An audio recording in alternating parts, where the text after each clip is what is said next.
Hello' everyone, welcome to my another mini blog. আজি আহিলোঁ মই পেহীৰ ঘৰটো চাবলৈ। বনাই আছে যিহেতু বহুতখিনি কাম আগবাঢ়িলে। তাৰ পাছতে আহি মই গা পা ধুই ৰেডি হৈ যাবলৈ ওলালোঁ ডিমৌলৈ বজাৰ কৰিবলৈ, যিহেতু সেইদিনা ছানডে' আছিলে। বজাৰলৈ গৈ কেইটামান চব্জি ল'লোঁ। চব্জি লৈ আমি কেইটা সোমালোঁ ফাষ্টফুড এখনত কিবা এটা খাবলৈ। আহোঁতে মই মিঠাই লৈ আহিছিলোঁ। তাৰপাছতে ঘৰলৈ আহি মই আবাক চাহ দিলোঁ।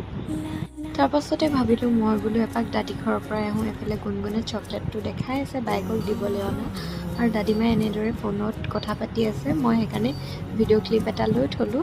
আহি মুখ হাত ধুই ল'লোঁ ধুনীয়াকৈ। আৰু যিদিনাখন ধুনুৰ বাৰ্থডেও আছিলে সেইদিনা আমি 12টা বজাত ধুনীয়াকৈ বনাই পিনি কেক এটা কাটিং কৰিলোঁ। আৰু নেক্সট দিনাখনৰ ডেক'ৰেশ্যন এইটো কেনেকুৱা লাগিলে জনাবলৈ নাপাহৰিব। আৰু খুৰীয়ে বহুত ধুনীয়াকৈ পোলাও বনাইছিলে। তেনেহ'লে আজিলৈ আহিছোঁ, বাই বাই।